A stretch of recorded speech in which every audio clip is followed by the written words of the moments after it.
Dominant Protector. Credit to the author. 3,371-80. Ang mga pangalan po na nandito ay galing sa mga name generator. Kaya kung meron man pagkakatulad sa mga pangalan ng totoong tao o lugar, ito ay tunay na hindi sinasadya. Naramdaman ni Akira na may katuturan ang mga salita ni Terence. Dahil mayroon siyang kakayahang ito, bakit hindi niya tinulungan si Terence? Lalo na matapos malaman na si Terence ang lalaking magnanakaw, walang dahilan si Akira para tanggihan siya. Gayunpaman, medyo nag-alinlangan si Akira tungkol sa pagiging nasa tabi ni Terence. Gusto kong nasa tabi mo palagi, ngunit hindi ko kayang bitawan ang orphanage. Ang ulila ay nasa tamang track at walang anumang kakulangan ng pondo, kaya dapat mong bitawan kapag kailangan mo. Hayaan mo si Ken na pamahalaan ito. Hindi ka pwedeng manatili sa orphanage forever. Sabi ni Terence. Dahil natutunan mo ang secret technique ng bahay, natural na may mas mataas na antas ng kahirapan na kailangan mong hamanin. Oo. Nasa tamang landas ang orphanage. Kaya kung pamahalaan ang maliit na orphanage noon, pero ngayon, parami ng parami ang welfare industries na naka-attach sa orphanage, at medyo kulang ako sa mga kakayahan ko. Hindi pa ako nakakapag-aral, at hindi ako kasing edukasyon ni Ken at ng iba pang mga bata. Nag-aaral sila ngayon ng business management, at kahit na ang aming orphanage ay isang welfare organization, hindi kami maaaring patuloy na makatanggap ng mga donasyon mula sa mga negosyo. Kailangan nating magtayo ng pundasyon at magkapera tayo mismo, iyan ang magiging direksyon ng orphanage, at hindi na uobra ang mga palihim kong paraan. Tinuya ni Akira ang sarili habang sinasabi ito. Wala na siyang maitutulong pa sa pagpapatayo ng orphanage. O sa halip, natupad na ang kanyang pangarap at wala na siyang dapat ipag-alala ngayon. You can't say that. Ang dami mong na-contribute. At least, kung wala ka, wala ang orphanage. At kung wala ka, hindi ako makakapag-invest sa orphanage. Kaya iminungkahi ko sa Fatty Boy na mag-set up ka ng isang charity foundation at tawagan itong Akira Foundation. Nakangiting sabi ni Terence. Hindi maganda yon. Napatalon si Akira. Hehe, it's decided then. I think it's pretty good. Kinawayan ni Terence ang kanyang kamay at iniba ang paksa. Nilinggan niya si Drake. Drake, ihinto mo ang sasakyan, tutulungan kita Akira na dagdagan ang kanyang lakas. Bagamat hindi inisip ni Terence na magkakaroon sila ng anumang panganib sa pagbabalik, walang masama sa pagiging maingat. Dahil maaari nang makalusot si Akira sa Sky Class ngayon, tutulungan niya itong makalusot muna. Kung makatagpo sila ng sinumang masters, madali silang haharapin ni Terence. Ipinanta siya ng matandang Akira na isang araw, hindi nakakailanganin ng orphanage ang perang ninakaw niya para tumakbo. Ipinanta siya niya na balang araw ay lalaki si Ken at ang iba pang mga bata. Ipinanta siya niya na balang araw ay makikilala niya ang kanyang pamilya. Ipinanta siya niya na isang araw ay makakasama niya ang lalaking magnanakaw. Ngunit hindi niya akalain na maaari siyang maging isang Sky Class Master. Gaano kalayo iyon? Hindi naman siya ang amo niya, kaya paano siya magiging? Ngunit ngayon, siya ay talagang naging isang Sky Class Early Phase, at sa loob lamang ng ilang oras, natapos niya ang napakagandang pagbabagong ito. Bagamat napakasakit ng paglusot mula sa Earth Class Late Phase Peak hanggang sa Sky Class Early Phase, sa sandaling siya ay naging Sky Class, ito ay kasing dali ng isang bagong buhay. Tuwang-tuwa si Akira, masaya siya na tutulungan niya si Terence sa hinaharap, at masaya siya na isa na siyang Sky Class Master ngayon, kaya hindi niya kailangang mag-alala tungkol sa pagtanda bago si Terence. Akira, subukan natin. Sabi ni Terence habang lumingon kay Drake. Drake, atakehin mo ako ng buong lakas, at pagkatapos ay magagamit ko ang Noah Heaven Patching Art para ipagtanggol ang sarili ko. Titingnan ko kung paano ito gumagana. First time kong gumamit nito, maaaring Sky Class Early Phase ako, pero hindi ko pa nagagamit. Paano kung hindi gumana? Hindi ka ba masasaktan? Tumalon si Akira. It doesn't matter. Sa lakas ng Big Drake, hindi niya ako kayang saktan. Kinawayan ni Terence ang kanyang kamay. Drake, go all out. Humanda ka. Sige, sabi niya. Alam ni Drake ang lakas ni Terence. Sa Hidden House Summit, napakahusay ni Terence sa pagkuha ng mga hit. Muntik na niyang mapatay si Drake, ngunit maayos pa rin si Terence. Malinaw na hindi nagyayabang si Terence. Siya ay may tunay na kakayahan. Sa kanila, ikaw Akira ang pinakakinakabahan. Wala siyang tiwala sa kanyang sarili, para siyang baguhan sa espiritual na paglilinang, at hindi niya masisiguro na kaya niyang ipagtanggol ang sarili.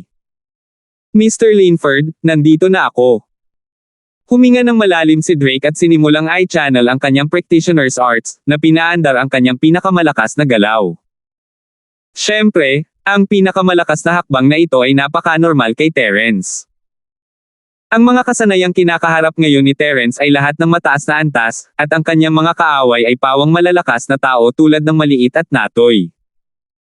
Gaano man kalakas si Drake, wala siyang magagawa kay Terence, hindi pa banggitin na isa siyang Earth class, at hindi ganoon kalakas ang kanyang mga kakayahan. Boom! Ang mga kamao ni Drake ay naging mga palad at buong lakas niyang inatake ang dibdib ni Terence. Hindi niya inilabas ang mga bagay-bagay. Ito rin ang tiwala niya kay Terence. Alam niya na ang kanyang mga galaw ay hindi maaaring magdulot ng labis na pinsala kay Terence. Ginagamit ni Akira ang Nuo Sky Patching Scroll, at nang makita niya ang pag-atake ng kanyang kapatid, mabilis niyang ginamit ang lahat ng kanyang lakas. Ang kanyang mga kamay ay patuloy na nagbabago, gumuhit ng isang magandang after image sa langit, na para bang siya ay naghahabi ng isang malaking lambat. Nawala ang enerhiya sa kanyang mga kamay. Isang malaking lambat na gawa sa purong chi ang agad na lumitaw sa harap nila ni Terence. Dumating ang pag-atake ni Drake tulad ng inaasahan. Inatake ng mga palad ni Drake si Terence, ngunit tumama ang mga ito sa lambat sa harap niya ng malakas na putok. Gayunpaman, bigla siyang huminto sa harap ng lambat. Ang lambat na ito ay parang pader na hamarang sa kanyang atake. Ang lambat ay nanginginig ng ilang beses, ngunit hindi ito nahati. Akira ay isang Sky Class ngayon, at ang kanyang practitioner's art sa buong lakas ay hindi isang bagay na magagawa ng isang Earth Class. Hindi tumigil si Drake. Muli niyang ginamit ang kanyang sining, ngunit pareho ang resulta. Muling tumama ang kanyang mga palad sa lambat, ngunit hindi man lang nasaktan si Terence. Nakakamangha. Tumango si Terence, senyales na huminto na sina Drake at Akira. Akira, ang iyong mental cultivation method ay talagang kasing lakas ng sinasabi ng mga alamat. Kapag kasama mo si G. Linford sa hinaharap, talagang hindi ka maaaring talo. Isa para sa pag-atake at isa para sa pagtatanggol, patayin ang sinumang nakikita mo. Gulat na sigaw ni Drake. 3,372. Patayin mo kung sinong nakikita mo. Parang makapangyarihan talaga. Hindi inakala ni Akira na matutulungan niya si Terence. Oo, pinaalalahanan ko ang lumang alamat ng duo ng King Kong. Sa pamamagitan ng paraan, G. Linford, halos pareho ka sa kanila ngayon. Akira, ano ang mali? Natuwa si Drake, ngunit bigla niyang napagtanto na ang mukha ni Akira ay napakaputla. Nanginginig siya at muntik na siyang mahulog sa lupa. Napatalon si Drake sa gulat. Ako. Akira lang ang nagsabi ng salitang, ay, bago siya bumagsak sa lupa na may kasamang, plop. Medyo natakot din si Terence kahit na si Melissa ay nawala ng malay sa bahay, at si Akira ay maaaring may kakaibang sakit din. Mabilis na inabot ni Terence ang kanyang kamay at naramdaman ang pulso ni Akira, tinitingnan ang kalagayan ng kanyang katawan. Pagkatapos suriin, nakahinga ng maluwag si Terence. Maayos naman ang katawan ni Akira, nahimatay lang siya dahil naubos ang energy niya. Ipinalibot ni Terence ang sining ng Dragon Mastery at sinimulang palitan ang kanyang enerhiya. Maya-maya, nagising si Akira. Akira, ano sa tingin mo? Nakahinga ng maluwag si Drake nang makita niyang nagising si Akira. Nothing much. I just felt particular tired before, kaya nahimatay ako. Sabi ni Akira, umiling. Kung mas mataas ang antas ng depensa at mas mahaba ang tagal, mas maraming enerhiya at totoong chi Akira ang kukunin. Natatakot akong ginamit ni Akira ang mantra batay sa pinakamataas na antas ng depensa na magagamit niya, tama. Si Terence ay may hindi magandang ideya. Hindi mahirap intindihin ang sining ng practitioner ni Akira. Kung mas mataas ang depensa, mas kailangan niyang gamitin ang chi. Common sense iyon, tulad ng nagngangalit na apoy ni Terence na 8 trigram palm. Kaya't nahimatay si Akira pagkatapos niyang maubos ang lahat ng kanyang lakas. Oo, natatakot akong masaktan ka. Tumango si Akira. Terence, mabibigyan mo pa ba ako ng lakas? Hindi ba't nangangahulugan iyon na maaari kong patuloy na gamitin ang aking depensa sa hinaharap? Oo, ako nga. Tumango si Terence, pero, kailangan nating harapin ang ating mga kaaway anumang oras sa labanan. Mahihirapang humanap ng oras para palitan ang iyong lakas maliban kung nasa isang group battle tayo. Totoo iyon, tumango si Akira, mukhang kailangan ko pang magsikap. Subukan mong mabuti. Kahit nasubukan mo ng husto ngayon, hindi mo maa-absorb ang espiritual na enerhiya ng langit at lupa. Ang mga meridian ng iyong katawan ay nakatanggap na ng dalisay na enerhiya ng akin at ng Chi Gathering Pill, at nakagawa na ng mga antibodies sa manipis na espiritual na enerhiyang ito ng langit at lupa. Ito ay ganap na walang silbi. Mapait na ngumiti si Terence at umiling. Kung gusto mong mag-level up, kailangan mong ipagpatuloy ang paggamit ng Chi Gathering Pills o hintayin akong makapasok sa Tiandao. Ngunit ang Tiandao ay isang ilusyon na kaharian. Hindi ko alam kung kailan ako makakatuntong sa Tiandao, at hindi rin ako sigurado kung umiiral ang kaharian na ito o wala. Wala pa ba tayong energy stones? Magagamit ko ang energy stone para magtanim ng mag-isa. Optimistically said Akira. Tama, paano ko makakalimutan ang energy stone? Si Terence ay naglabas ng 2 energy stone mula sa Jade Space, at sa kanyang pagtataka, sila ay ganap na naka-charge. Ilang araw na lang, at puno na ang enerhiya. Parang ang bilis ng pag-charge ng Jade Space ay medyo mabilis, at maaaring tumagal pa ng ilang araw. Drake, isa ka ng Earth-class late phase peak ngayon ng walang Chi Gathering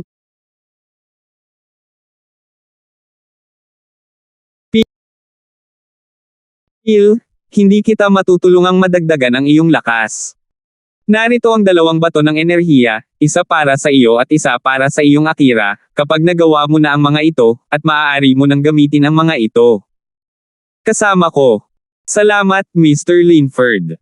Kinuha ni Drake ang energy stone ng may pasasalamat. Hindi niya ito tinanggihan dahil naiintindihan niya si Terence. Sa puso lang niya naaalala ang pabor na ito. We're family, so let's not be so distant.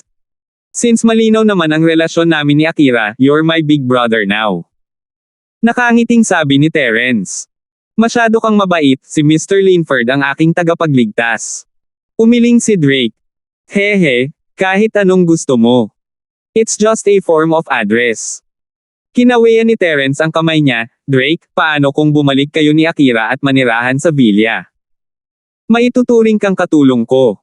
Okay, Mr. Linford. Makikinig ako sa arrangement mo. Tumango si Drake. Sa kanyang puso, ang kabaitan ni Terence ay isang bagay na hindi niya kayang suklian sa buong buhay niya. Kailangan niyang bayaran ito. Pagkatapos ng pagsusulit, handa nang pumasok si Terence sa kotse, ngunit sa sandaling makapasok ang tatlo, nakita niyang bumalik ang kotse ni Harry. Kumunat ang noo ni Terence. Anong ginagawa ng batang ito dito? Lumitaw si Terence sa harap ng kotse ni Harry at pinahinto ito. Oh Diyos ko, natakot ako sa kamatayan. Napa-break si Harry, halos matamaan si Terence. Hindi siya natatakot na patayin si Terence, ngunit natatakot siyang papatayin siya ni Terence. Sa lakas ni Terence, kaya niyang gawing tumpok ng scrap metal ang kanyang sasakyan. Alchemist din siya, kaya kung hindi maganda ang depensa niya, baka mamatay din siya. Boss Terence, anong ginagawa mo? Hindi mo ba alam na muntik mo na akong patayin? Kung mamatay ako, sinong magtitinda ng pills para sayo? Bakit ka bumalik? Hindi nag-abala si Terence kay Harry. Sa kanyang sky-class reflexes, madali para sa kanya na ihinto agad ang sasakyan. Kung talagang sinaktan siya ng mga ito, masasabi lang na malas si Harry. Don't mention it. Wala na ang katawan ng maliit. Babalik ako at hahanapin kung saan man ito nahulog. Sabi ni Harry, puno ng malas ang mukha niya. Wala na ang bangkay. Pinaikit ni Terence ang kanyang mga mata at ginamit ang kanyang perception para aiskan ang sasakyan. Wala sa kotse ang katawan ni maliit, hindi nagsisinungaling si Harry. Oo, titigil na ako sa pagsasalita. Babalik ako at hahanapin ko siya. Column. Si Harry, natural, ay hindi gustong ipaliwanag ang mga detalye kay Terence. Ito ay panloob na usapin ng kanyang sekta, at hindi na kailangan. O sige, hanapin mo na. Tumango si Terence at sumakay sa kotse, hindi pinansin si Harry. Kaya niyang gawin ang anumang gusto niya. Bumalik man siya sa lahi ng Pauli, ayos lang. Ang lahi ng Pauli ay hindi siya ipagkanulo. Sa pagbabalik, wala silang nasagasaan na hindi inaasahan. Hindi ginamit ni Akira ang kanyang kakayahan sa pagtatanggol, ngunit ang ikinagulat ni Terence ay ang tawag mula sa Hidden House York. Ang tawag ay mula sa elder ng bahay na si York, Titus York. Hello, Lolo York.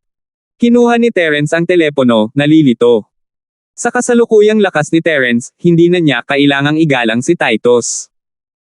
Hindi banggitin, si Titus ay walang magandang saloobin sa kanya noong nakaraan, at sinubukan pa niyang gumawa ng gulo para sa kanya. 3,373. Ngunit anuman ang mangyari, si Titus ay lolo ni Carla, at ayaw ni Terence na malungkot si Carla sa gitna, kaya pinananatili niya ang sapat na paggalang kay Titus. Young Hero Linford, may oras ka ba? Pwede ka bang pumunta sa Hidden House York? May pag-uusapan ako sa iyo. Bumantong hininga si Titus. Ayaw na niyang makipag-ugnayan kay Terence, pero hindi niya maiwasan si Terence sa mga mangyayari. Lalo na sa lakas ni Terence ngayon, halos nasa tuktok na siya ng mundo ng pagsasanay. Kahit na sa sinaunang antas, walang marami ang nang-ahas na hominin si Terence.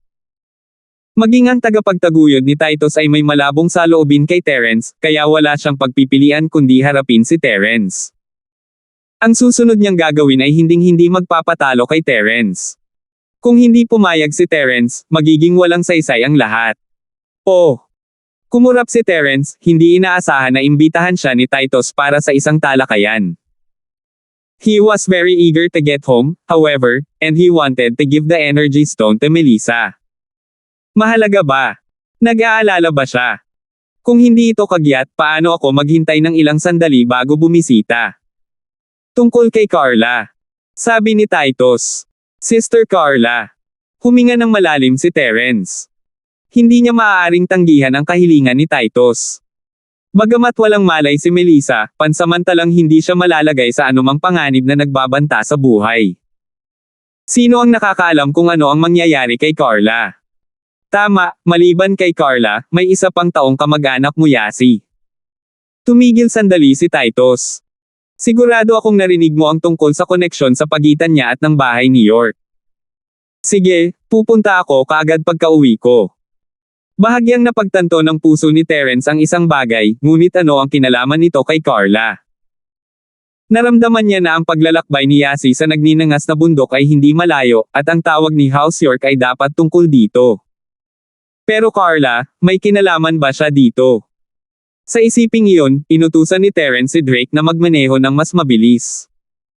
Nakapasok na ang kotse sa Dinghay District ng lungsod ng Dinghay, at mararating nila ang Villa area sa loob ng kalahating oras. Huminto ang sasakyan ni Terence sa harap ng Villa, at sabay na lumabas ng Villa sina Yasi at Jenny. Jenny! Nandito ka rin. Nagulat si Terence, hindi niya akalain na nasa Villa din si Jenny. Oo, may gusto akong kausapin kay Terence bro. Walang masyadong nangyayari sa kumpanya, kaya hihintayin ko si Terence bro dito. Sabi ni Jenny. Oh, anong meron? Tanong ni Terence. Ang panig ni Harry ay naglunsad na ng Grade 2 automatic cauldron replica sa merkado. Dahil tumigil na kami sa pagbebenta ng aming mga produkto, ang panig ni Harry ay benta pa rin. Siyempre, simula pa lang ito. Wala nang tuloy-tuloy na benta sa hinaharap dahil may limitasyon ang bilang ng mga second realm refiners. Ayon sa Trade Association ng Practitioner, may mga 40 hanggang 50 lang sa kanila sa buong mundo ng practitioner. Nakabenta na kami ng 30, ibig sabihin, si Harry ay makakapagbenta na lang bago pa ang 30 na bahagi ng market na iyon. Kung ang ilang mga sekta ay bibili ng 2 para makapag-stock. Huwag muna natin siyang pakialaman. Alam ni Terence na si Harry at ang ninuno ng Charlie ay kailangang gumawa ng paraan para lumaban pagkatapos niyang alagaan sila. Ano ang susunod nating gagawin? Tanong ni Jenny. Nakuha ko na ang mga energy stone. Maaari nating ilunsad ang bagong Tier 1 at 2 automatikong medicinal cauldrons. Ngunit, ang enerhiya ng kaldero ay kailangang mapalitan ng isang koneksyon sa network, sabi ni Terence. Ang mga customer ay hindi pinapayagan na buksan ang kaldero at alisin ang mga bato ng enerhiya ng walang pahintulot. Nangangailangan ito ng isang panukala sa pag-encrypt.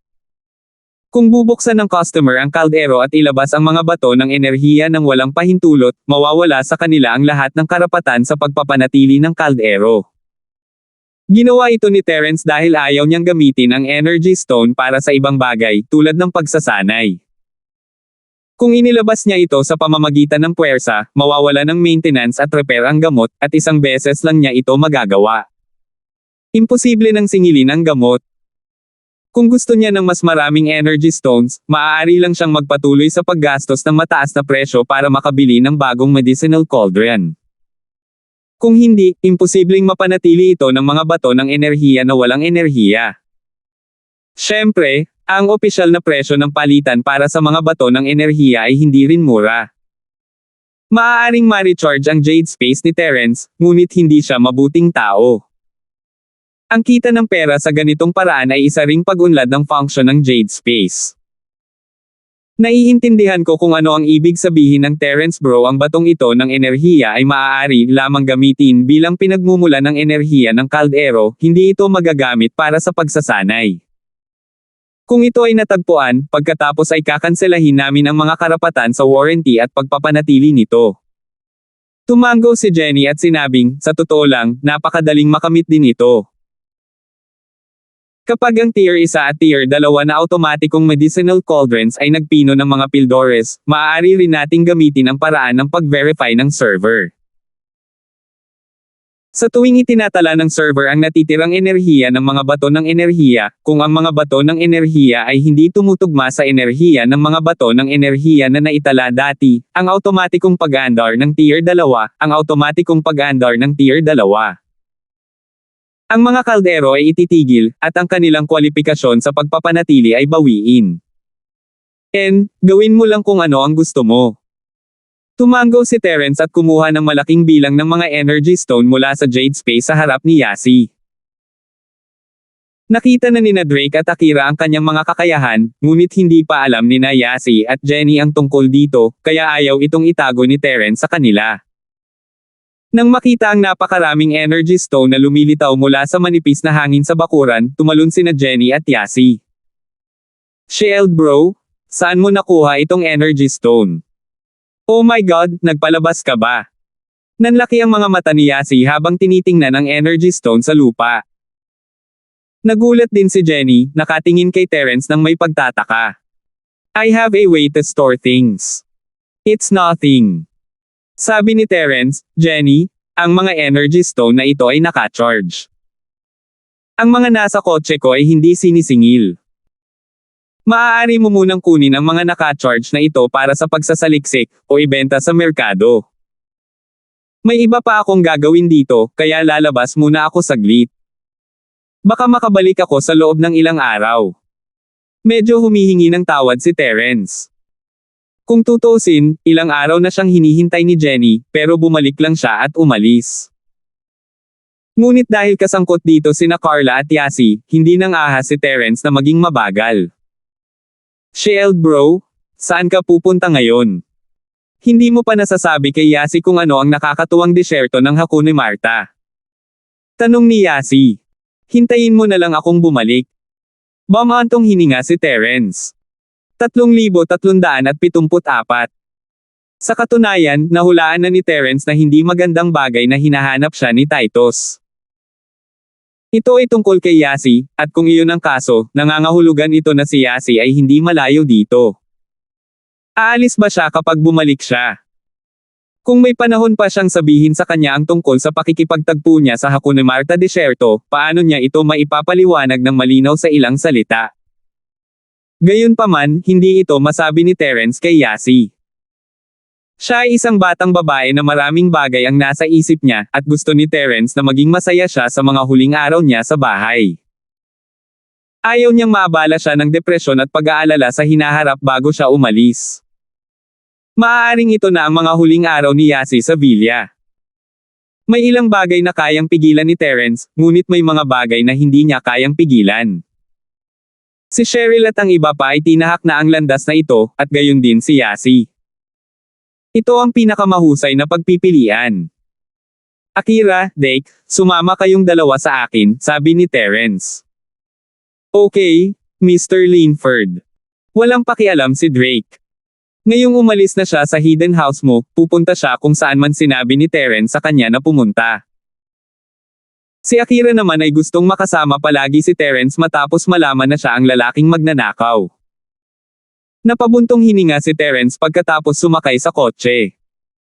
Mukhang napansin ni Drake ang masamang mood ni Terence. Mr. Linford, may nangyari bang masama sa hidden house your?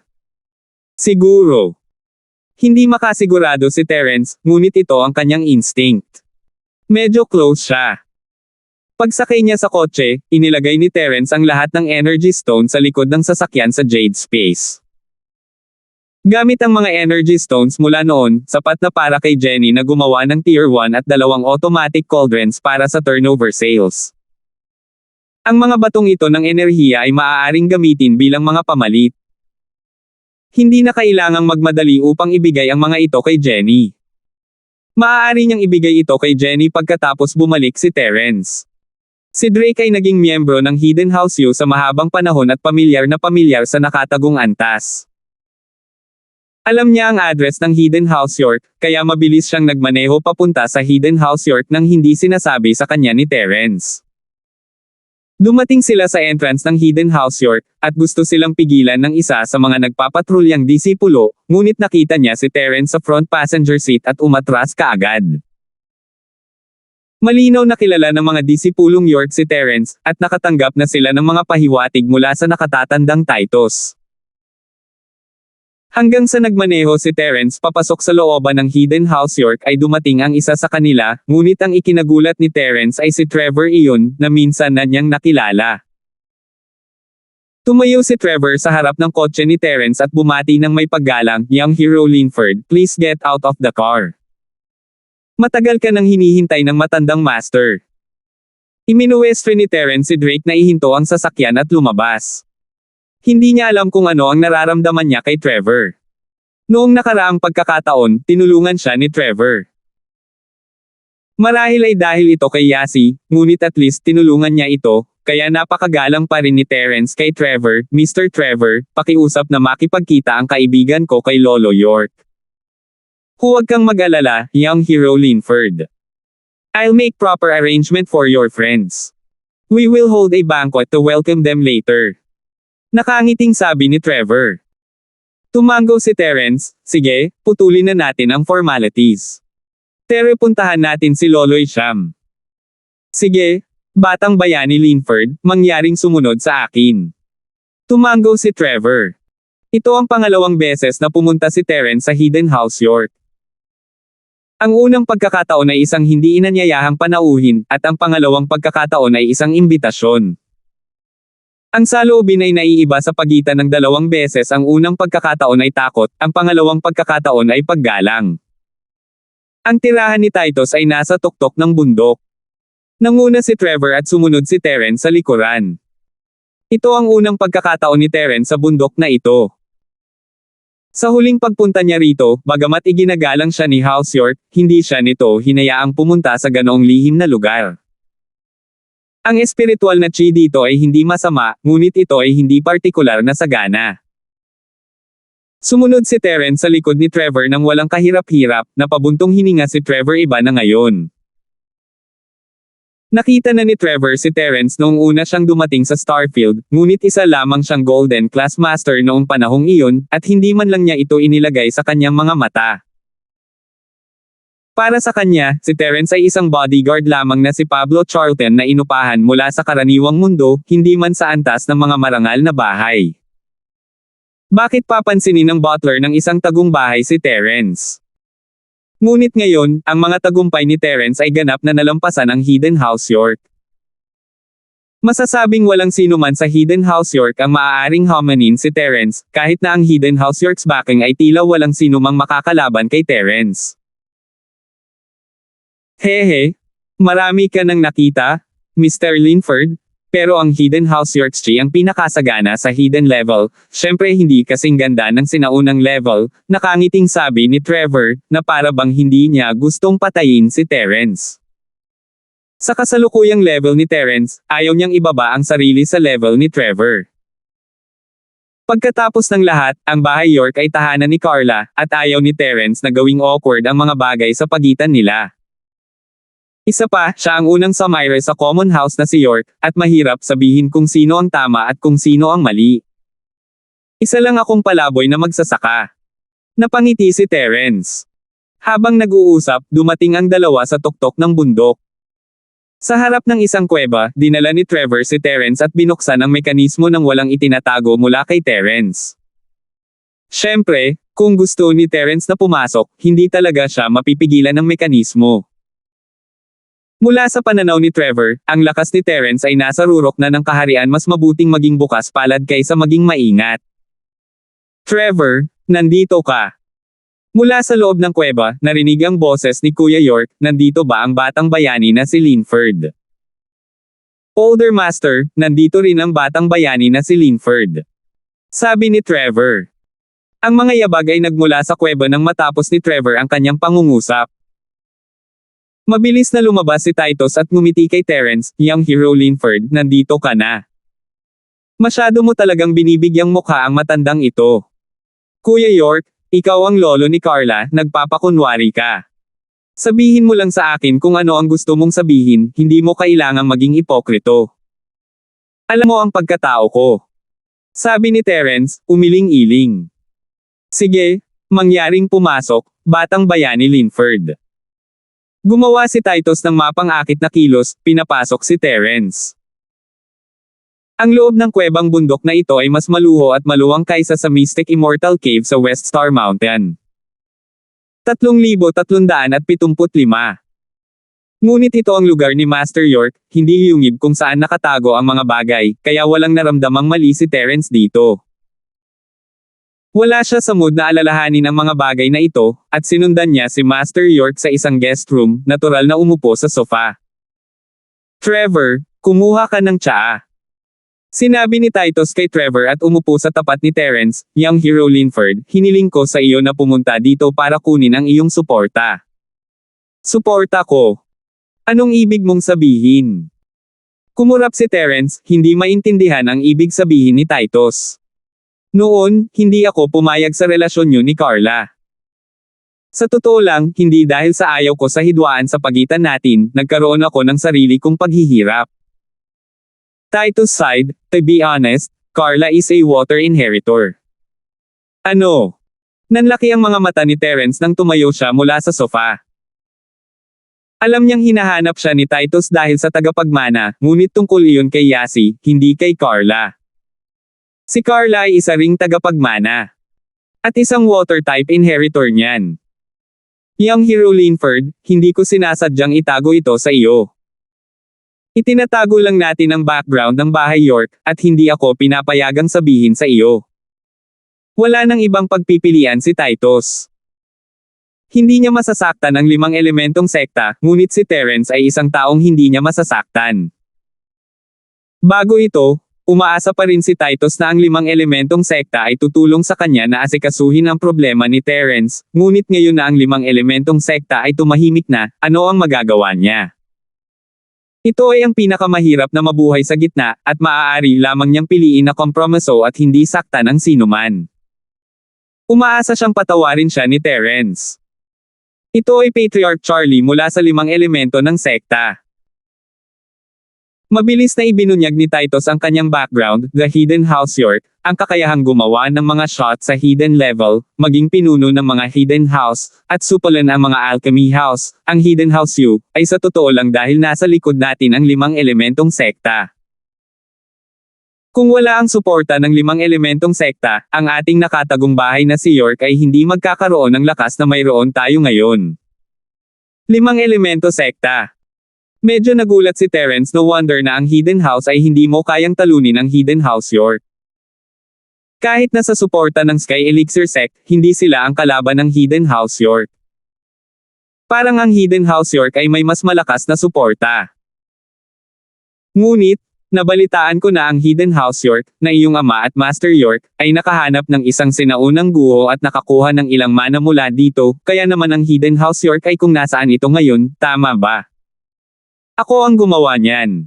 Anong mga sinaunang guho? Paanong ang mga sinaunang guho ay napakadaling mahanap? Napakaraming mga sinaunang marangal na bahay na hindi nakatagpo ng sinaunang guho upang pumwesto, sabi ni Titus na may mapait na ngiti. Sa tingin mo kaya natin? Ito ay isang pagtatakip lamang. So, dahil sa 5 elementong sekta, at dahil si Carla ang tagapagmana, tinanggihan mo ako at siya. Mabilis na napagtanto ni Terence na siya na ngayon ang kaaway ng 5 elemento ng sekta. Not bad. Matalino si young hero Linford. Tumango si Titus at sinabing, dapat mong malaman na ang tagapagmana ay dapat na isang birhen. Natakot ako na ma-accident, kaya hindi ako papayag na makasama ka ni Carla. Gayunpaman, hindi ako pinahintulutan ng 5 elementong sekta na ibunyag ang balitang si Carla ay isang tagapagmana. Kinailangan kitang tanggihan noong nakaraan. Sana ay hindi ka mag-isip. Alam ko yon. Naiintindihan ko ang mga paghihirap mo. Bahagyang tumango si Terence, pinatawad si Titus sa pagtatago ng katotohanan sa kanya. Pagkatapos ng lahat, si Rock Candy ay sineseryoso ang bagay na ito, kung gayon, bakit mo sinasabi sa akin ang totoo ngayon? Ahem. Umubo at namula si Titus. Young hero Linford, masama ang kalagayan ko ngayon. Bagamat maraming paghihigpit sa akin ang sekta ng 5 elemento, hindi ko kayang saktan si young hero Linford. Kahit ang ninuno na si Charlie ay walang lakas ng loob na gumawa ng kahit ano sa iyo ngayon. Nakipagdeal sa akin si Patriarch Charlie, pero hindi mo lang alam. Pinadala lang niya ang maliit na bata para patayin ako ilang araw na ang nakakaraan. Nakangiting sabi ni Terence. Anong nangyari pagkatapos nun? Nagulat si Titus. Hindi niya alam ang tungkol dito. Lumalabas na hindi siya pinansin ni Patriarch Charlie. Sa halip, palihim siyang kumilos. Patay na ang maliit. Sabi ni Terence. Paf! Napatulala si Titus. Patay ang maliit. Hindi niya naisip na ang maliit ay pinatay ni Terence. Dahil, maliban kay Terence, sino pa ang tutulong? Nang maisip niya ito, lalo siyang natuwa sa matalinong desisyon na ginawa niya.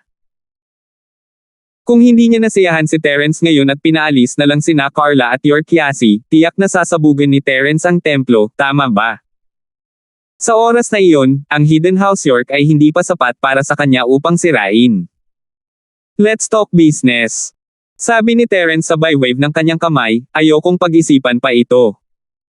Sige, sabi niya. Tumango si Titus, bilang tagapagmana, kailangang pumunta ni Sister Carla sa walang katapusang West Sea para tanggapin ang water inheritance. Naayos na ito doon. May isang master mula sa sekta ng Tantra na ibibigay ang lahat ng kanyang lakas para tulungan si Sister Carla sa head empowerment. Mapipilitin siyang maging Sky Class late phase peak. Isang Tantra expert. May panganib ba? Kumurap-kurap si Terence, hindi niya akalain na magkakaroon ng ganitong kasanayan na makakapag-level up sa isang tao. Ngunit sa pag-iisip tungkol dito, gaano ito kaiba sa sining ng Dragon Mastery sa Jade Space. Gayunpaman, mawawala ng lakas ang taong iyon pagkatapos ng empowerment, ngunit mayroon pa rin siya. Hindi ito dapat masyadong mapanganib, at kaya hindi masyadong nasasabik si Terence. Walang panganib. Kahit meron, ang kabilang partido iyon. Hindi magdudulot ng gulo si Sister Carla. Lubos na pinahahalagahan ng 5 elementong sekta si Sister Carla. Hindi nila hahayaang may mangyari sa kanya. Gayunpaman, may pagkukulang din, sabi ni Titus. Natanggap ni Sister Carla ang pinakadalisay na anyo ng purong enerhiya para sa kanyang pag-upgrade. Ang resulta ay katulad ng Chi Gathering Pill. Hindi siya makakaangkop sa espiritual na enerhiya ng mundo para i-upgrade ang kanyang sarili. Nakikita ko. Inisip ito ni Terence at nagtanong, kung gayon, makakaapekto ba ito sa aking pagsulong sa makalangit na daw? Maaaring mayroon, dahil ito ay hindi alam. Walang nakakaalam kung ano ang mga kondisyon, ngunit walang sino man ang handang makipagsapalaran. Sabi ni Titus. Kung gayon, bakit hindi kayang magtanim ni Sister Carla ng mag-isa? Tanong ni Terence pagkatapos ng ilang pag-iisip. Iba ang misyon ni Carla sa isang ordinaryong tagapagmana. Malaki ang papel niya sa plano. Mapait na tumawa si Titus, iyan ang clairvoyant. Kailangan nating hulaan kung kailan magbubukas ang Sky Class Island, at pagkatapos ay maaari tayong lumabas dito ng sama-sama. Kung may paglihis sa oras, ito ay seryosong makakaapekto sa plano. Kung gagamitin natin ito sa maling oras, ang iyong pisikal na lakas ay hindi sapat sa susunod, at hindi namin nais na simulan ang gawaing ito para salubungin mo. 3,376. Ano ang kaugnayan nito sa kaliwanagan? Hindi inaasahan ni Terence na si Carla ay isang propeta. May talento ba siya sa lugar na ito? Maniniwala si Terence na si Yasi ay isang clairvoyant dahil marami sa kanyang mga hula ay nagkatotoo. Oo, ang isang propeta ay may sariling talento ng katawan, ngunit iyon ay isang pakiramdam lamang. Hindi niya mahuhulaan ang anumang bagay sa layunin. Ang Tantra Master ay maaaring i-activate at i-activate ang talento sa katawan ni Sister Carla sa pamamagitan ng enlightenment, na hindi maaaring gawin sa pamamagitan ng self-cultivation, kaya maaari lamang siyang pumili ng enlightenment upang mapabuti ang kanyang lakas. Siyempre, hindi ibig sabihin na hindi mo maaabot ang antas ng makalangit na daw sa pamamagitan ng Abhisheka, sabi ni Titus. Hindi pa rin ito kilala, kaya umaasa akong ang batang bayaning si Linford ay maaaring sumang-ayon sa kahilingang ito. Hehe, hindi naman masyado itong hiling. Wala naman akong dahilan para tumanggi. Umiling si Terence. Ang sitwasyon ni Carla ay katulad ng mga babae at tagasunod sa paligid ni Terence. Makakahanap ng solusyon si Terence. Hindi mahalaga ang presensya ni Carla. Ito ang mga side effect ng pag-level up ni Terence, kaya kailangan niyang alisin ang mga ito. I didn't expect young hero Linford to be so open-minded. I'm relieved. Pumayag ka bang paalisin si Carla sa walang katapusang West Sea? Nagmamadaling tanong ni Titus. Oo, sumasang-ayon ako. Tumango si Terence, seryoso ang mukha. Now, should we talk about Yasi? Nabalitaan ko na ipinakulong mo ang mga magulang ni Yasi. At pagkatapos ay pinilit mo siyang gawin ang isang bagay na ayaw niyang gawin. Halimbawa, sinusubukan akong saktan. I can let bygones be bygones for the assassination attempt, but can you let her parents go? Yasi. Biglang bumantong hininga si Titus, puno ng kahihiyan at pagkalungkot ang kanyang mukha. Kumunat ang noo ni Terence nang marinig niya si Titus na, Yasi, nang walang sinasabi. Hindi mo ba siya gustong pakawalan, Titus? Binago ni Terence ang paraan ng pagtawag niya kay Elder York sa kanyang buong pangalan, na nagpapakita ng galit na nararamdaman niya sa loob. Naawa siya sa kalunos-lunos na buhay ni Yasi, at lagi niya itong iningatan naghahanap siya ng angkop na oras para ailapag ang kanyang mga card sa mesa kasama ang bahay ni York. Sa pagkakataong ito, isang magandang pagkakataon ang imbitasyon ni House York. Kung tungkol kay Terence, sa kanyang kasalukuyang lakas, walang paraan na tatanggihan siya ni Titus. Hindi niya inaasahan na si Titus ay nag-aalinlangan, na ikinagalit ni Terence. Well, bago natin pag-usapan ito, may isang bagay na ayaw ko nang itago, matagal ko na itong itinatago, at nakaka-pressure ito sa akin. Sa lahat ng mga taon na ito, maliban kay Trevor at Chen, walang ibang tao sa bahay na si York ang nakakaalam tungkol dito, kahit ang sarili niya. Ang bigat ng tono ng pananalita ni Titus sa akin. Pero ngayong araw na ito, mahihirapan akong pakinggan mo ako. Anong ibig mong sabihin dito? Bitawan mo man siya o hindi, isang salita lang. Medyo malamig ang mukha ni Terence.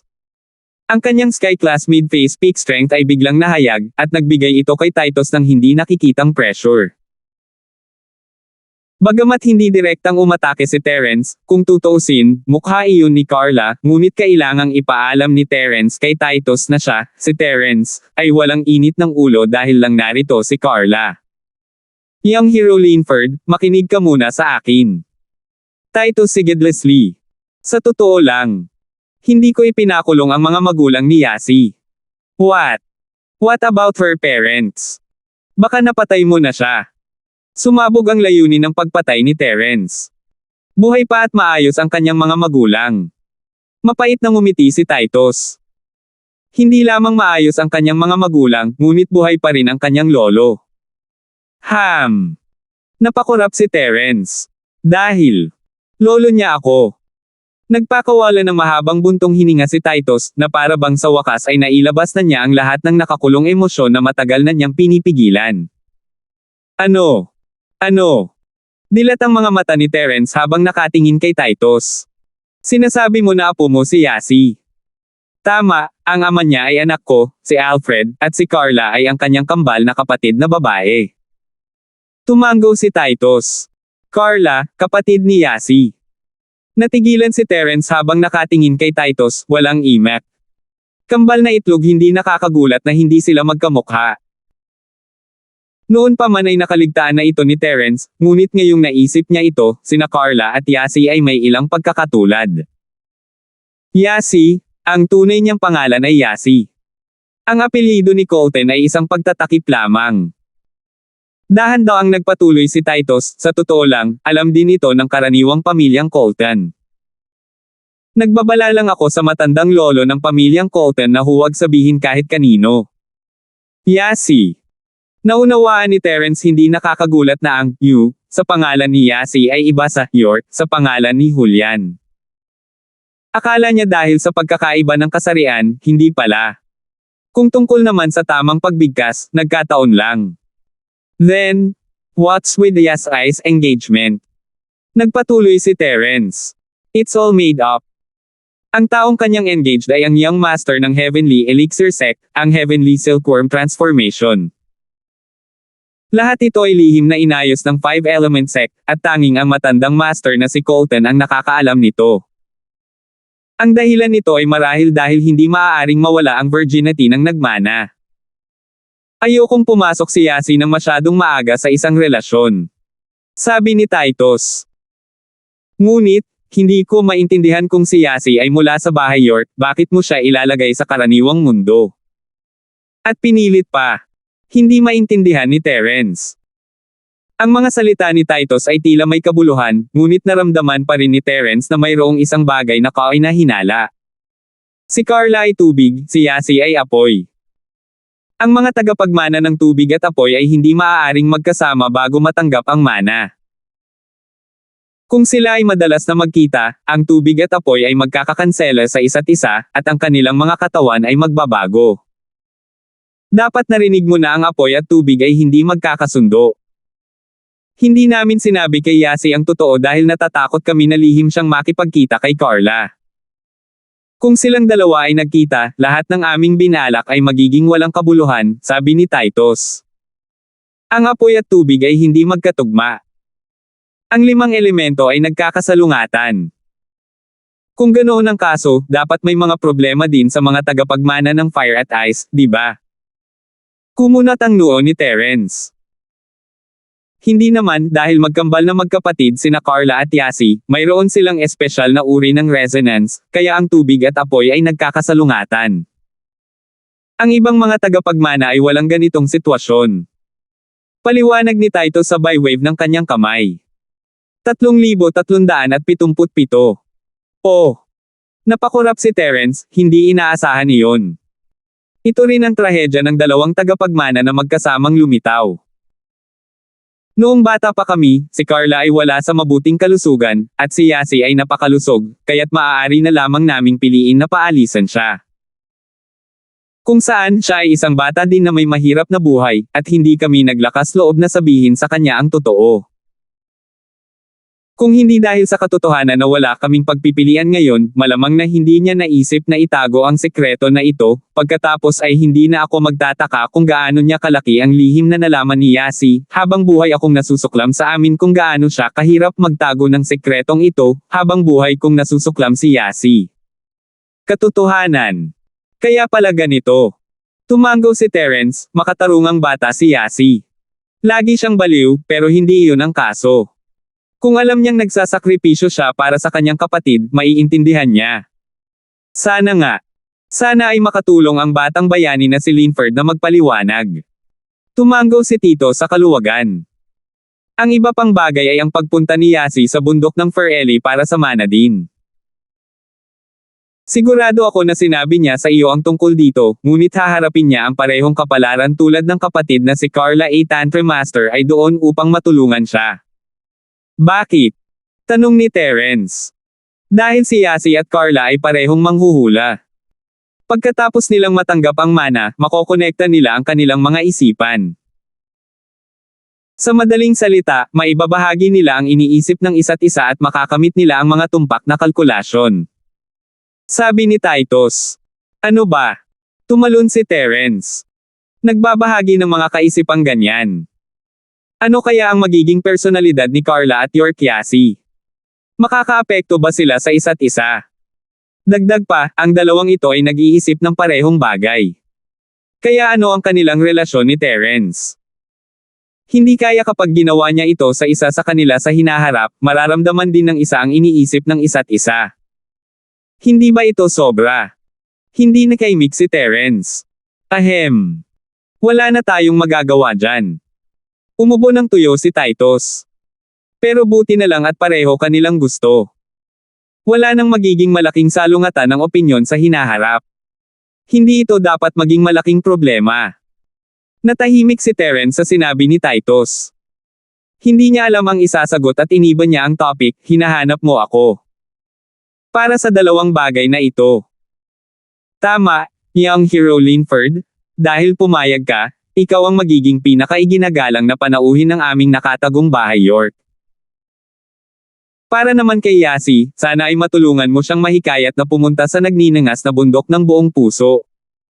Sabi ni Titus. Huwag na nating pag-usapan ang tungkol sa mga bisita. Dahil nandito ako, makikita ko si Carla.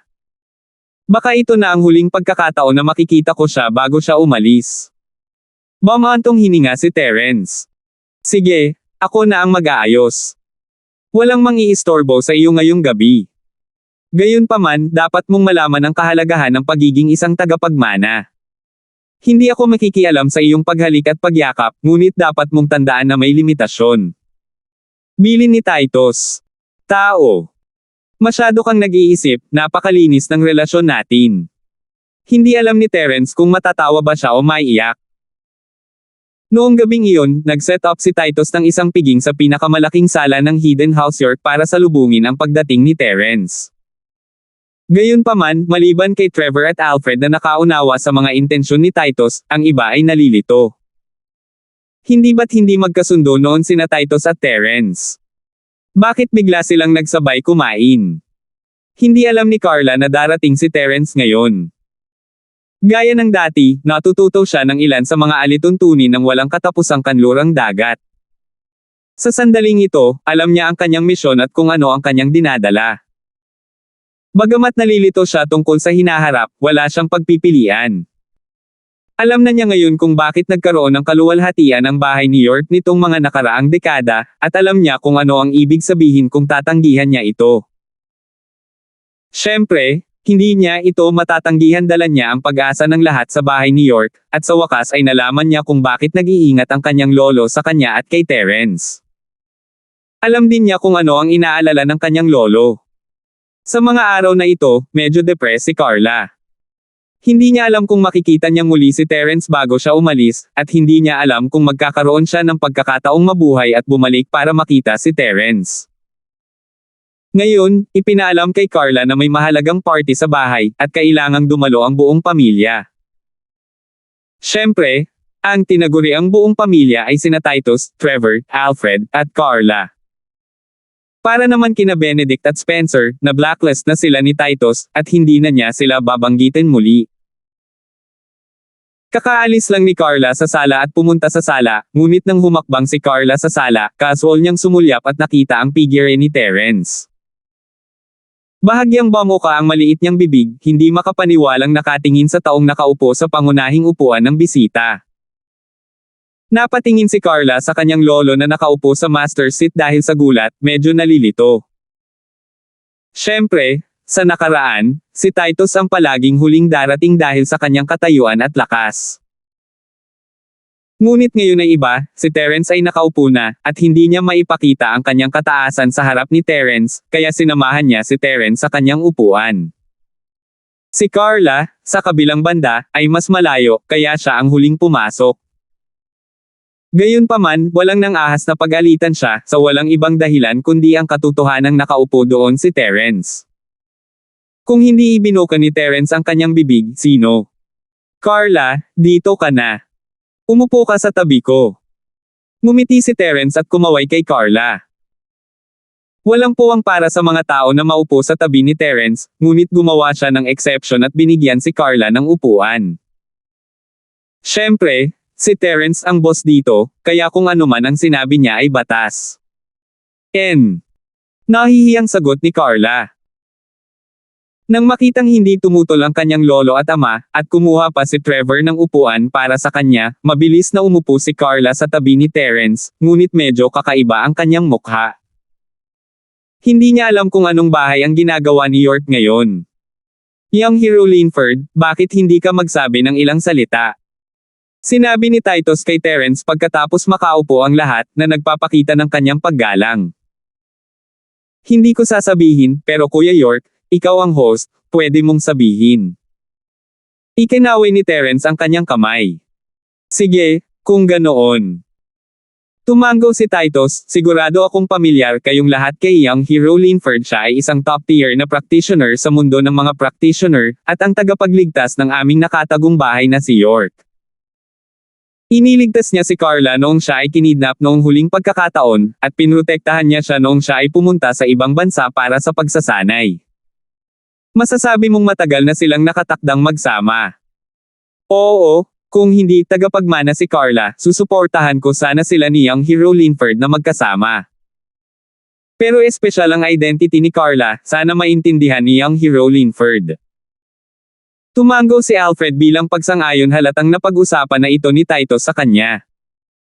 3,378. Ang ina ni Carla ay isang magandang babae, at ang ikinagulat ni Terence ay ang hitsura ni Carla kay Yasi. Tila hindi nagsisinungaling si Titus sa kanya. Si Carla, sa kabilang banda, ay hindi kamukha ng kanyang ina. Kung titingnan niyang mabuti, makikita niya na kamukha niya sina Alfred at Darcy. Siyempre, gwapo rin si Alfred noong bata pa siya, at kung hindi maling lalaki ang pinakasalan ni Xiaojin, nandito rin siya. Lolo. Medyo napahiya si Carla. Walang itinago si Terence. Dahil inimbitahan siya ni Titus dito ngayon, nangangahulugan ito na opisyal na niyang tinanggap siya, kaya hinawakan ni Terence ang maliit na kamay ni Carla. Ang pakiramdam na ito ay nagpabilis ng tibok ng puso ni Terence, na para bang bumalik siya sa gabi ng araw ng mga puso. Ang siga, ang kuweba, ang mga hayop sa labas. Isang magandang babae na nakaupo sa tabi ng apoy, sinasabi sa kanya ang kanyang puso.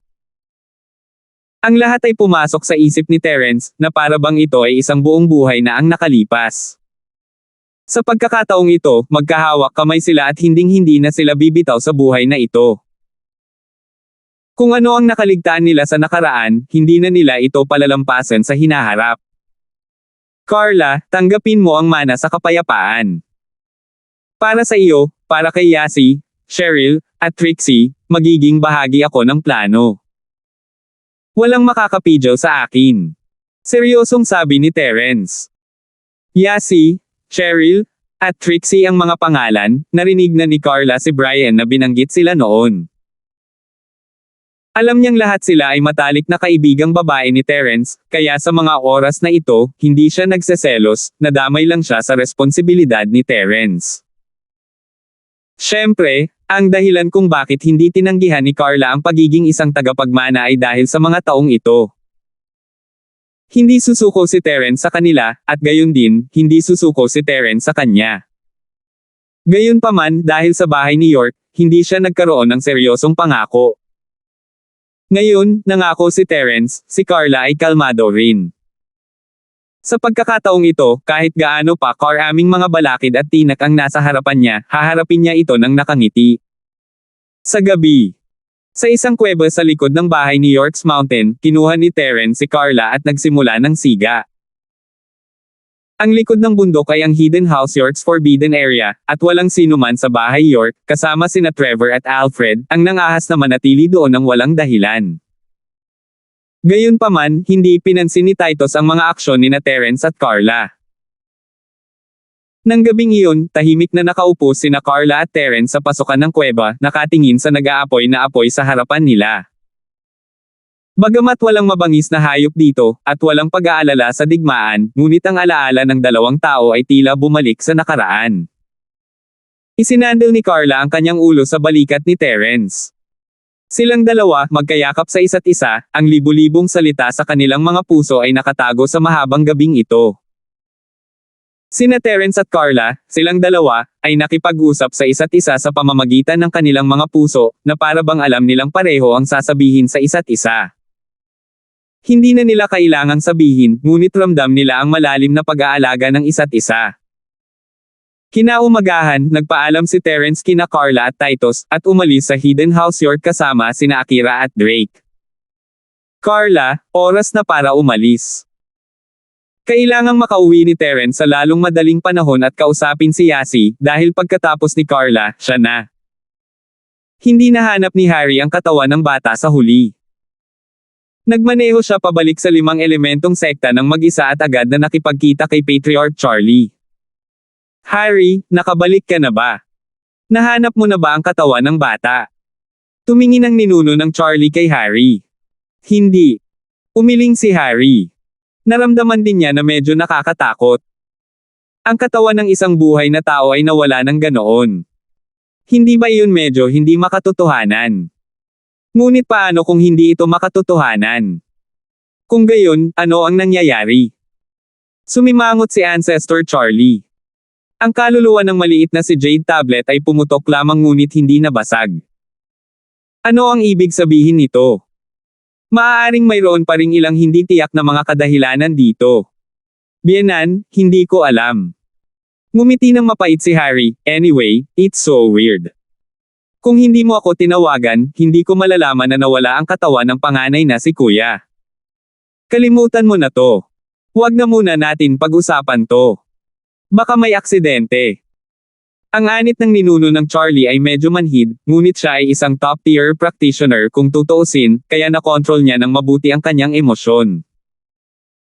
Tumingin siya kay Harry at sinabi mo sa akin noon na walang lakas si Terence para patayin ang Sky-class late phase peak. Ganyan dapat. Kung hindi niya hihilingin sa angkan ng Pauli na tulungan siya. Malaki ang utang na loob niya sa kanila. Tumango si Harry. Kung iyon ang kaso, ito ay isang pagkakataon upang patayin si Terence. Pinilit ni Patriarch Charlie ang kanyang dila at nag-isip sandali bago sinabing, sa ngayon, wala tayong magagawa sa pagbabantay sa kanya ni Terence Boss Bale, at sisimulan na natin ang Sky-class Island plan. Ayokong magkaroon pa ng gulo. Sa pagkakataong ito, hinihiram namin ang kapangyarihan ng angkan ng Pauli, at natalo rin kami. Marahil ay hindi tayo masisisi ni Boss Bale, ngunit kung sasalakayin natin siya ng direkta, hindi ko magagarantiya na wala siyang gagawin sa kanyang desperasyon. Ngunit, kung hahayaan natin si Terence na magpatuloy sa ganito, baka hindi na natin maisakatuparan ang ating Sky-class Island plan. May kaunting alam si Harry tungkol sa Sky-class Island plan mula sa Charlie Elder. Karamihan sa mga tagapagmana na iyon ay mga babae ni Terence. Kung tatutol siya, lahat ng ating pagsisikap ay mauubos. Totoo iyan. Pumikit si Patriarch Charlie. Ilang sandali pa, binuksan niya muli ang mga ito, at isang sinag ng liwanag ang bumungad. Mukhang ang kompetisyon ng Sky-class ang tanging pagkakataon natin para maalis si Terence. Biyenan, magsasagawa ba ng paglilitis ang 5 elementong sekta? Nagulat si Harry at nagtanong. Tama, ang 5 elemento na sekta ay hindi nagsagawa ng pagsubok sa loob ng mahabang panahon. Dapat nating samantalahin ang plano ng Tianjia Island para hawakan ang isa at patayin si Terence dito. Oo. Tumango si Patriarch Charlie. Hindi natin maaaring ituloy ang pagkamatay at pinsala sa paglilitis.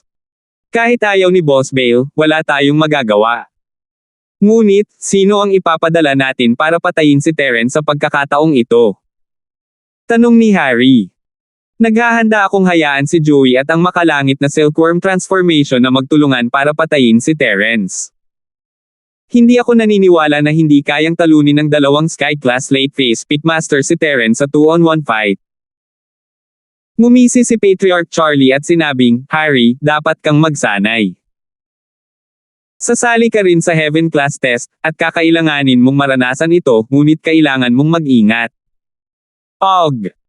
Pero sa lakas ko, ano ang magagawa ng Sky-class mid-phase refiner para protektahan ang sarili ko? Huwag kang aalis at huwag kang babalik, ang maliit na 11 iyon. Tumalon si Harry, ang pagsubok ay tiyak na masaya, ngunit hindi katumbas ng halaga ang pagkawala ng kanyang buhay para sa kasiyahan. 3,379. Huwag kang mag-alala, nakausap ko na si Professor Benjamin II. His and Miss Liger's experiment tapos na, at ipapadala niya sa bahay ang mga masters ni Hale para maging bodyguards mo. Ang mga masters na ito ay pawang Sky-class late phase pick, kaya hindi mo kailangang mag-alala tungkol sa iyong kaligtasan. Sabi ni Patriarch Charlie. No way. Ganun ba kagaling? Tuwang-tuwa si Harry, tatlong nangungunang masters. Gayunpaman, medyo nalito siya, dahil ang mga taong ito ay napakalakas, bakit hindi mo hayaan silang patayin si Terence? Hindi ba mas madali iyon? Kakatapos lang nilang tatlo sa training, at wala pa silang karanasan. Hindi pa rin sila sanay na maging Sky-class late phase peak. Natatakot ako na dehado sila kung habulin nila si Terence. Tuso si Terence na may mga hidden card na nakatago. Mas mabuting hayaan na lang ang bihasang Joey and Heavenly Transformation. At saka, kahit na ang mga taong ito mula sa bahay na si Hale ay may sama ng loob kay Terence, sa huli sila ay nasa panig ni Miss Liger. Hindi ito binanggit ni Miss Liger, kaya hindi tayo makakagawa ng sarili nating desisyon. Sabi ni Ancestor Charlie. Kung ganoon ang kaso, pagkatapos ay magagawa kong magsaya. Masayang tumango si Harry. We'll investigate small one's case further. Paanong ang isang buhay na tao ay mawawala ng ganun-ganun lang? Sigurado ka bang hindi si Terence iyon? Nag-aalala pa rin si Patriarch Charlie sa maliit. I don't think so.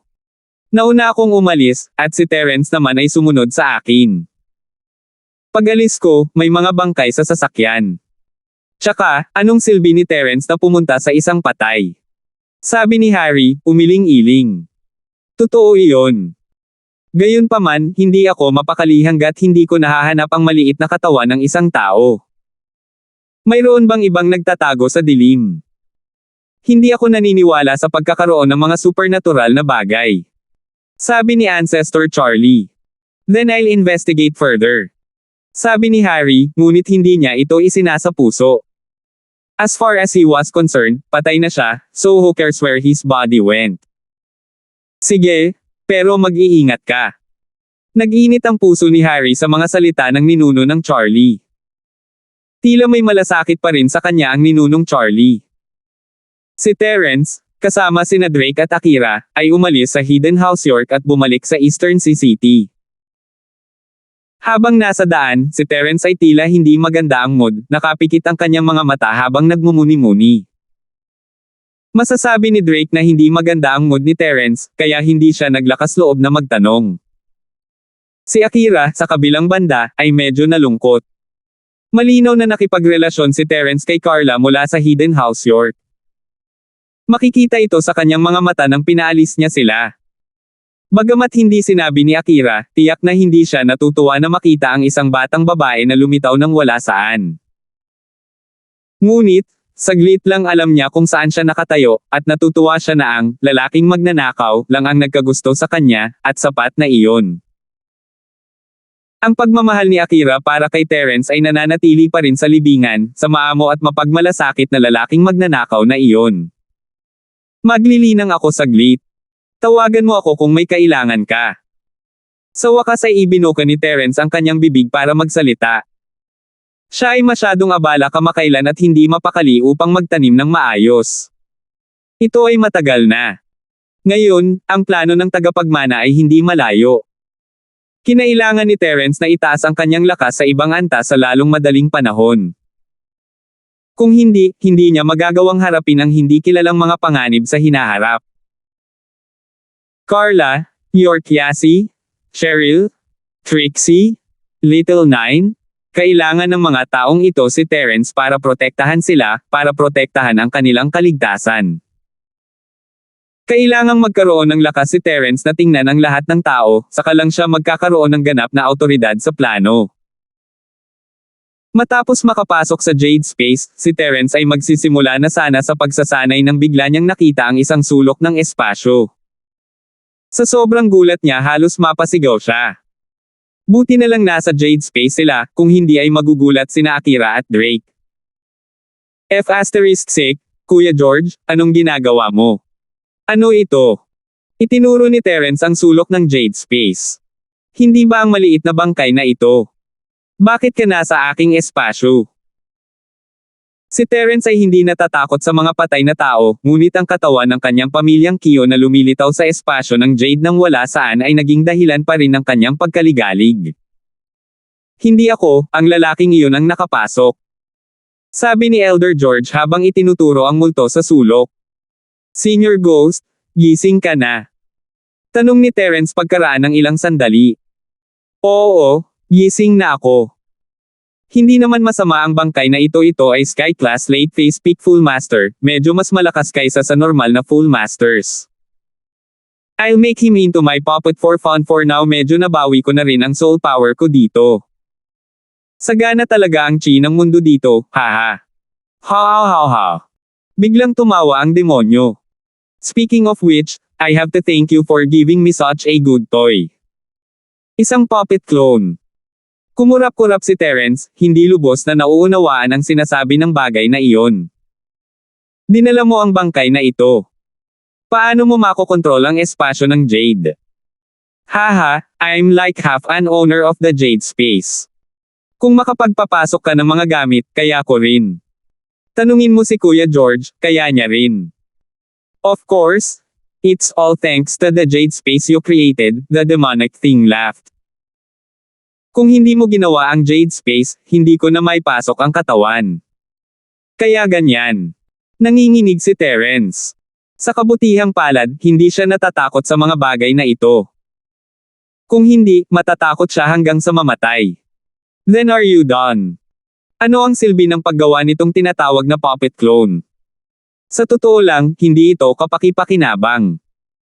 Naglagay lang ako ng isang bakas ng aking primordial spirit power sa bangkay na ito at naging ito sa aking papay na avatar, na maaaring malayang gumagalaw sa labas ng mundo. Siyempre, para sa akin, medyo mababa pa rin ang lakas ko, kaya kukunin ko na lang dahil naiinip na ako at gusto kong lumabas at maglaro. Ito ay tulad ng isa pa sa akin, sinabi ng bagay na demonyo. Maaari akong kontrolado ng misa puwang ng Jade. Oh. Sa madaling salita, siya ay katulad ng isang Sky Class Late Phase Peak Master kapag siya ay nasa labas ng Jade Space, at siya ay kinokontrol mo, Senior. Nagulat si Terence. Ito. Hindi ba ibig sabihin nito ay may dagdag siyang katulong? Ngunit, pagkatapos ng pananabik, huminahon si Terence. Ito ay isang makapangyarihang manlalaban, ngunit ang isang multo ba ay handang magtrabaho para sa kanya. Hindi niya ito pinansin ng ilang beses itong humingi ng tulong sa kanya noon. Sa pagkakataong ito, malamang ay mas ayaw niyang paalisan ang kanyang clone at maging hired thug, di ba? Oo, maiintindihan mo yan. Tumango ang malagim na bagay at sinabing may katiyakan. 3,380. Kung gayon. Senior, maaari mo bang ipadala ang puppet na ito upang tulungan ako? Halimbawa, kapag ako ay nasa panganib. Tanong ni Terence pagkatapos ng ilang pag-iisip. Oh, sige. Ang Moldite ay hindi nagdalawang isip sa pagkakataong ito at pumayag ng hindi nag-iisip. Nagulat ito kay Terence, akala niya mali ang narinig niya. Senior Ghost, sabi mo lang kaya mo. Hindi makapaniwalang tanong ni Terence. Tama. Tumawa ang nakakatakot na bagay at sinabing, huwag kang magtaka. Sa katunayan, kailangan ko pa rin ang tulong mo sa pagpasok at pag-alis ko sa espasyo ng Jade. Bagamat kaya ko itong kontrolin, kakainin nito ang marami sa aking primordial spirit power. Hindi ko gustong gamitin ang primordial spirit power ko sa lugar na ito, kaya kakailanganin ko ang tulong mo. Oh! Gayunpaman, kung tumulong ako, hindi ba papasok ang puppet clone na ito sa ibang espasyo? Yung ginawa ko. Ang tinutukoy ni Terence ay ang espasyong ginamit niya para mag-imbak ng kanyang mga gamit. Hindi yun mangyayari. Ang puppet clone na ito ay may sariling mga iniisip, at pinapanatili nito ang aking mga iniisip. Automatiko itong pipili ng espasyo na kailangan nito at hindi papasok sa espasyo sa tabi nito. Ipinaliwanag ng malagim na bagay. Nakikita ko. So this thing? Dead or alive ba? Tanong ni Terence. Paano siya makapasok sa kalawakan habang ang ibang mga buhay na bagay ay hindi makakapasok? Posible rin ang iba pang mga bagay, ngunit walang hangin dito at hindi tayo makahinga. Biglang pinutol ni Elder George ang multo. Ubo-ubo. Umubo si Elder George. Haha, titigil na ako. Ayaw ni Elder George na sabihin ko sa iyo. Mabilis na tumigil sa pagsasalita ang Moldita. Halata na nag-uusap silang dalawa nang wala si Terence sa kalawakan, at si Terence ay asar dito. Halata namang tinatago nila ito sa kanya. Itong puppet clone niya ay hindi buhay na tao. Siyempre, hindi rin ito matatawag na patay na tao. Matatawag lang itong living dead person. Hindi na kailangan huminga. Kailangan lang nitong sumipsip ng spiritual chi ng langit at lupa para mapunan muli ang pisikal na lakas at totoong chi nito. Kung tungkol sa mga iniisip nito, nasa ilalim sila ng kontrol ng matandang multo. Ang ibang mga buhay na tao ay hindi makakapasok sa ngayon, paliwanag ni Elder George. Sige, sabi niya. Masasabi ni Terence na ito ay pansamantala, ang ibig bang sabihin nito ay maaari siyang pumasok sa hinaharap. Ngunit ayaw nang magtanong pa ni Terence, malamang mawawalan siya ng memorya kung gagawin niya iyon. Dagdag pa, ang pagkakaroon ng Sky-class late phase peak puppet upang tulungan siya ay isang napakagandang bagay. Mukhang malaki ang napala niya sa paglalakbay na ito. Kung marami pang Sky-class late phase peak corpses, makakagawa ka pa ba ng mas maraming clone? Tanong ni Terence. Maaari ko, ngunit gagamitin nito ang maraming kapangyarihan ng espiritu ko. Ito ay maya mo, at naglalaro lang ako sa kanya dahil mas malakas siya kaysa sa iba. Mas yung mahina yung iba, hindi ako interesado sa kanila. Ang angkop ka, ang malagkit na bagay ay nagsabi, bakit hindi kita pinuhin? Kalimutan mo na iyon. Alam ni Terence na nagbibiro ang bagay na iyon, ngunit hindi pa rin niya maiwasang manginig. Kung gusto niyang hawakan siya, matagal na niya itong ginawa. Hindi niya sana sinabi ngayon. Halatang sinusubukan niyang takutin siya. Hehe, matutulog na ako. Laging gising ang puppet clone ko. Kung may kailangan ka, hanapin mo siya. Matapos magsalita ang malagim na bagay, wala nang paggalaw. Senior Ghost, tulog ka. Sinubukan ni Terence na magtanong. Oo, biglang nagsalita ang clone, na ikinagulat ni Terence, parang kamukha ito ng maliit. Okay. Maaari kang bumalik sa iyong trabaho. Nakaramdam ng kakaiba si Terence. Ang pagkakaroon ng isang maliit sa espasyo ng Jade ay talagang nakaramdam siya ng awkward. Hindi nakakagulat na hinanap ni Harry kung saan-saan ang bangkay. Ito ay dinala rito ng isang makamulto na bagay. Pinag-cruise ni Terence ang kanyang mga paa at nagsimulang mag-practice. Bumilis ang sasakyan sa kalsada, at hating gabi na nang makarating sila sa Stonegate City. Ang tunog ng sasakyan ay nagpagising pa rin kay Yasi mula sa kanyang pagtulog. Bumalik na si Jenny sa kanyang villa para gawin ang kanyang mga eksperimento. Walang naririnig ang dalaga mula sa labas ng mundo kapag siya ay abala. Shield bro, bumalik ka na. Ang mukha ni Yasi ay mukhang haggard, at ang puso ni Terence ay kumirot. Marahil ay narinig na niya mula kay Trevor na pupunta siya sa nagninangas na bundok. Yasi, mag-usap tayo sa loob, sinapo ni Terence ang kanyang noo. Parang hindi ka nagpapahinga kanina. Oo, may sasabihin ako sa iyo. Bago ito, tinawagan ako ni Trevor. Medyo nalungkot si Yasi. Alam ko, ang lugar na pinuntahan ko noon ay ang Hidden House York. Si Titus, Elder York, ang nagsabi sa akin ng lahat tungkol sa iyo. Tungkol sa Hoyan Mountain, tama ba? Tanong ni Terence. Aalis na ako, ilang araw na lang. Napabuntong hininga si Yasi, alam kong darating ang araw na ito, ngunit hindi ko akalain na darating ito ng ganoon kaga. Umalis si Cheryl sis, at ako rin. Nawala ng malay si Melissa, nag-aalala talaga ako sa pamilya namin. Terence bro, huwag mong isipin na nagmumukha akong tanga, sa totoo lang. Alam ko, pero huwag kang mag-alala.